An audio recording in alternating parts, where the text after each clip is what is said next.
nag-decorate na ba kayo ng bahay niyo para sa Pasko? Di pa. Ngayon, Di pa. December 1, pwede na magsimula. Full time na tayo niyan. Pwede na. May Oo. panahon pa naman. Ako hindi pa rin eh. This weekend. Pero sa mga gusto mo Talaga? makamura, ha? Pwede niyong dayuhin ang isang pagawaan dyan sa Antipolo City. Labat Arn! Magkano ba yung mga Christmas decor dyan? Ayan, sila Santa, magkano yan? Wow. Nagbabasa. Ay, nagbabasa type prayer. Oo. Para pwede sa yan din.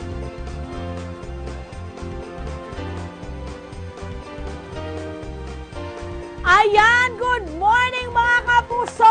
Nako, eto na nga. I'm sure kayong lahat dyan ay nag-aabang nga. Paano nga ba ginagawa yung mga Christmas decoration na nakikita po natin sa iba't ibang mga lugar dito sa Pilipinas, lalo sa mga tiangge at mga mall? Nako, eto na nga po at tinayo namin ang Antipolo City para puntahan at dayuhin itong pagawaan po nila ng mga Christmas decoration.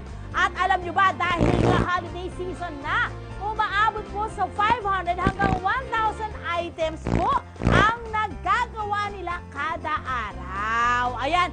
Pero mga kapuso, bukod sa ang lugar na ito ay pagawaan po ng mga Christmas decoration, alam niyo po bang pwede rin ho kayong bumili sa kanila ng kanilang mga ginagawa. Pero bago ang lahat, ang pinakamaganda doon, pag bumibili kayo rito, pwede ho kayong pumunta at mag-ikot doon po sa kanilang pagawaan. At yan po ang ipapakita namin sa inyo. Magtutour po kami, itutour po namin kayo sa pagawaan pong ito. Okay, ang una pong ginagawa ay ang tinatawag nilang casting. Ano po yung casting mga kapuso? Pinaghahalo po ang fiber resin at calciumine para lumapot at maihulma po ito sa molde. Yan po yung ginagawa ni Sir. Pinatutuyo po ito ng 30 minutes hanggang 1 oras. Depende po sa laki ng item.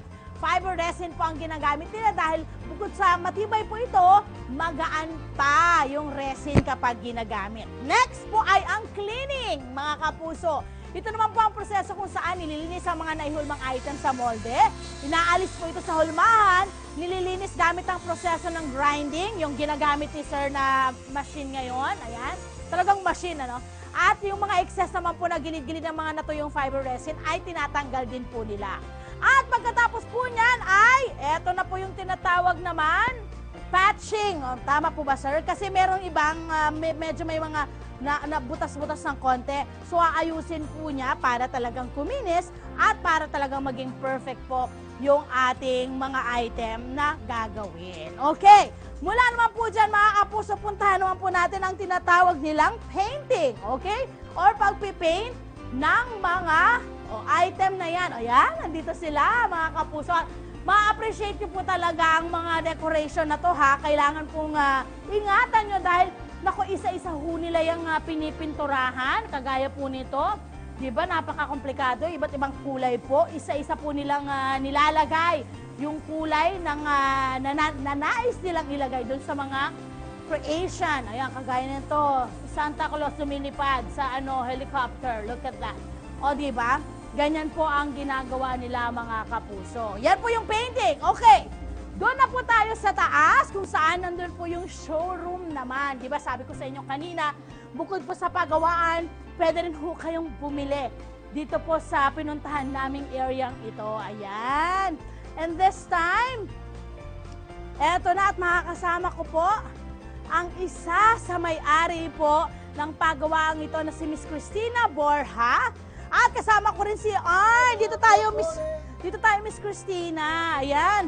Okay, ma'am.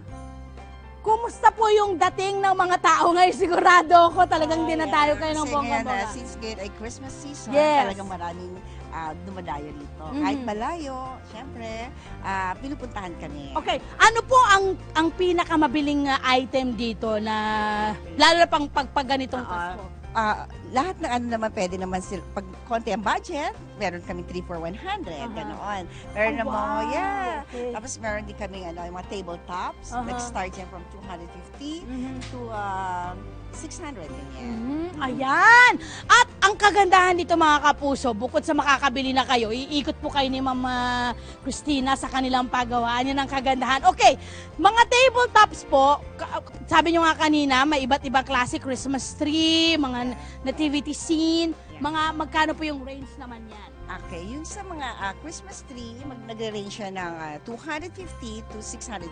Okay, may mga hanging decor din po kayo. Yeah, meron din kami nagre-range siya ng mga 650 to 2,000 pesos. Yan. Yeah. Depende sa Oh, klase. correct. Yeah. Bukod dyan mga kapuso, nako, may malalaki din po silang dekorasyon ha. Ito yung kagaya nito, yung Belen na to, ang lalaki niya, tsaka mga Santa Claus nila, sobrang mga higante. Magkano po yung range ng prices po na? Okay. Doon sa Belen, nag-range siya na, ito sa ganito is mga 12,000, ganyan. And then sa mga malalaking Santa Claus, mag-range siya ng mga 2,500 to 6,000, 10,000. Ganyan. Yan, maraming salamat, Arn. Nag-enjoy ka ba doon? Okay. At syempre, naku, mapatiin ko lang po si Colonel Guillermo Eliazar ng QCPD. Good morning, sir, and more power. Studio muna tayo. May napili na ba kayo? Alin ang gusto nyo? Alin ang type nyo? Arn, ikaw ang type mo. Ito? Yeah.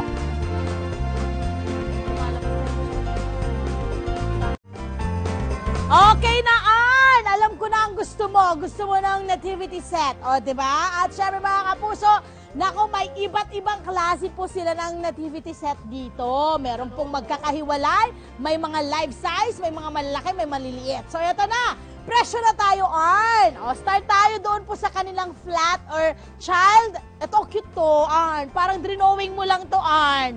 Child nativity set. Ang cute.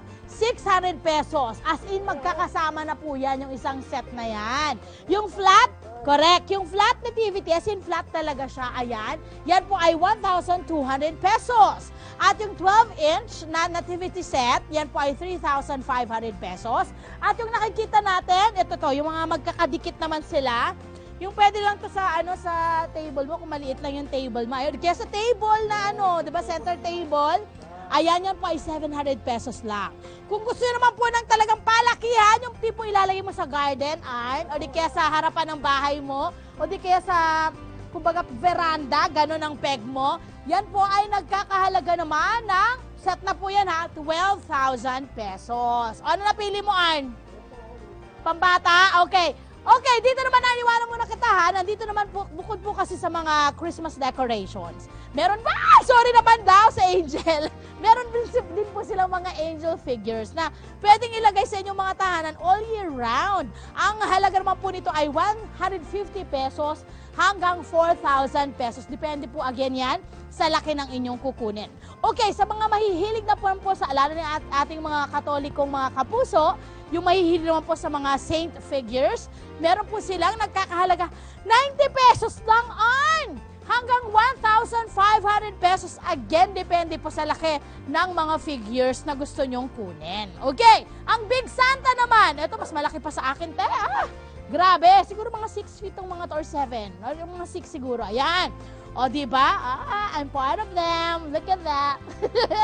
Eto na, ang Big Santa naman po ay nagkakahalaga ng 2,500 pataas. Okay, sa mga mamimili po ng mga Christmas decorations, ano po ang dapat nung tandaan? Napakarami. Dapat usuriin nyo mabuti yung pagkakagawa ng mga decorations sa kukunin ninyo. Yung materyales, maganda ba? At para naman po tumagal ang inyong mga dekorasyon, pwedeng gamitin po or gamitan ng airbrush or paintbrush sa pagtatanggal ng mga alikabok. Pwede pong gumamit ng mga may gas para po mapanatili ang kulay at kintab nito at magmukhang bago pang muli. Iwasan pong sabunin ito at lagyan ng Zonrox or bleach, actually. Patay tayo dyan. Bleach o anumang may matatapang na kemikal para di kumupas ang kulay. At pwede pong ilagay ulit sa plastic yung mga dekorasyon or balutin ng plastic ang mga dekorasyon para magamit muli sa mga susunod pang mga kapaskuhan. Ayan, mga kapuso! Di ba, Ann? Ang daming paraan para po mapatagal ang inyong mga figurines at mga Christmas decorations. Happy birthday, Colonel Guillermo Eliazar ng QCPD. Happy birthday sa'yo. Ayan, Merry Christmas, everyone! Ho, ho, ho! Balik tayo sa studio. Ho, ho! O, diba? O, sa akin ba yan, Santa? Thank you. Ang daming gift.